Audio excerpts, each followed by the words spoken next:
Welcome back to BikeBeat. The Africa Twin name carries weight. Since the late 80s, when Honda first introduced the XRV650, the Africa Twin has stood as a benchmark for globe-trotting capability. It was inspired by Honda's Dakar rally machines, and it has always had a reputation for reliability, comfort, and an ability to go further than most adventure bikes in its class. The 2025 CRF1100L builds on that heritage with modern engineering, advanced electronics, and a more refined road-friendly design that doesn't abandon its dirt roots. What makes this bike fascinating is how it manages to be two motorcycles at once. On one hand, it's a legitimate off-road tool, 21-inch front wheel on the standard model, high ground clearance, long travel suspension, slim midsection, and a riding position that feels natural when standing on the pegs. On the other, it's an all-day touring bike with cruise control, smooth torque, and modern connectivity. Few bikes straddle that line with as much confidence as the Africa Twin.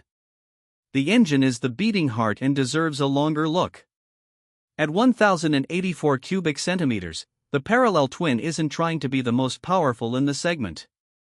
Compared to the KTM 1290 Super Adventure or BMW or 1300 GS, the Honda gives up peak horsepower. But Honda designed this engine with a different goal: accessible, usable power. Riders consistently praise how tractable it feels, how it delivers torque right where you need it. Whether crawling through rocky trails or pulling out of a hairpin bend on a mountain road, the motor feels planted and predictable. It isn't intimidating, which is one of its greatest strengths. Honda also managed to refine the balanced shafts and intake, so vibration is well controlled. That matters when you're on the road for hours. The 6-speed manual gearbox is slick, with a light clutch pull, but the real talking point remains the DCT. Honda is still the only manufacturer offering a proper dual-clutch system in the adventure category. And while traditionalists may roll their eyes, riders who've lived with DCT often say they wouldn't go back. It removes the need for constant clutch work in traffic, reduces fatigue when covering long distances, and even adapts to terrain: automatic downshifts when you're descending, smooth upshifts when you open the throttle.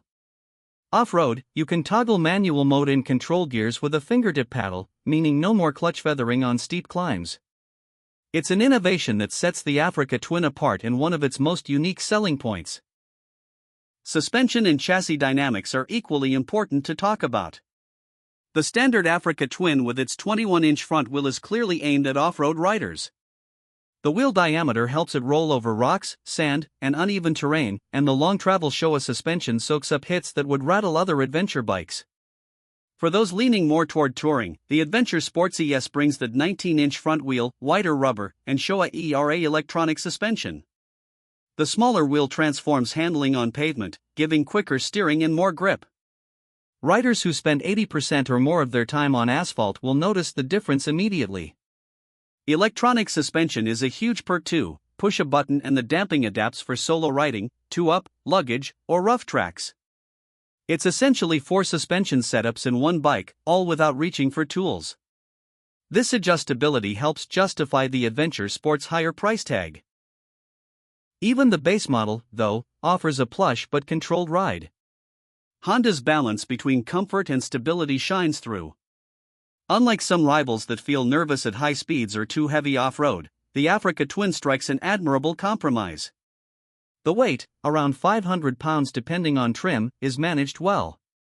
The low-slung engine, narrow waist, and clever packaging mean it feels far lighter in motion than the spec sheet suggests.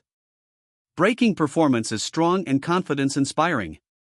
Dual radial calipers at the front have great bite, and with the cornering ABS tied to the 6-axis IMU, the bike knows when you're leaned over and adjusts accordingly. That's particularly useful when descending twisty mountain roads or tackling loose gravel where conventional ABS might stand the bike up mid-corner. Honda's selectable torque control, essentially traction control, works seamlessly in the background. It has multiple levels, so you can dial it down for more wheelspin fun off-road or crank it up when the road is slick with rain.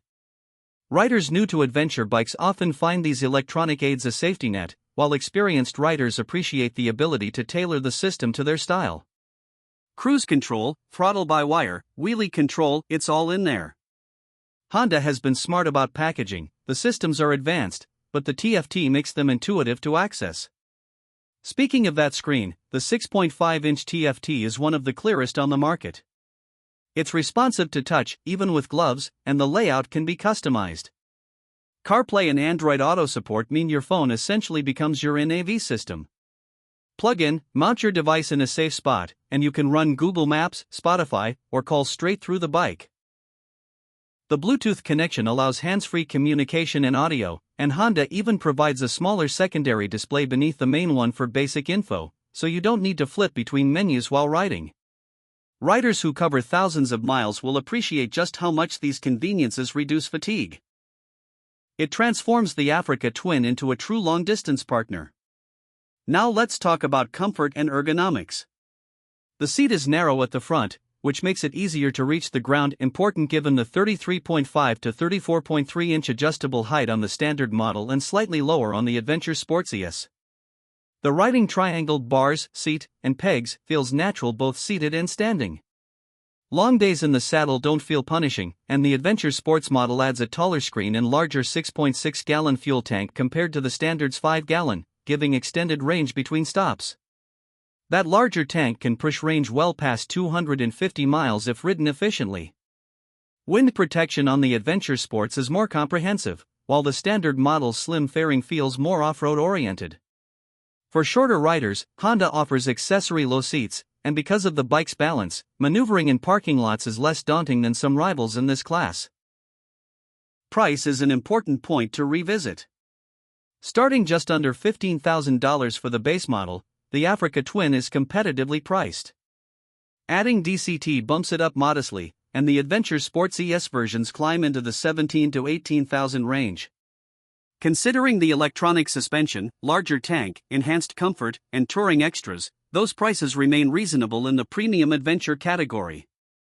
Destination charge aside, Honda's pricing undercuts BMW and KTM while offering a package that many would argue is easier to live with day-to-day. Reliability, resale value, and Honda's dealer network also play into ownership costs, which for many riders is as important as initial purchase price. Ultimately, the 2025 Honda Africa Twin CRF1100L is a motorcycle that doesn't just aim at adventure riders, it invites them. It's approachable enough for someone's first big ADV bike, yet capable enough for seasoned explorers to trust on a cross-continent trip. It respects the Africa Twin legacy of Dakar toughness while embracing modern conveniences. At a time when motorcycles are often either too complex or too stripped down, the Africa Twin feels like it's walking the line with confidence. That's why it continues to be such a beloved machine. So whether you choose the base model for its off-road purity or the Adventure Sports ES for its road touring polish, the Africa Twin CRF1100L proves again that it's more than just a motorcycle. It's an invitation to go further, to ride longer, and to discover what lies beyond the next horizon. And that, in the world of adventure bikes, is perhaps the most important feature of all.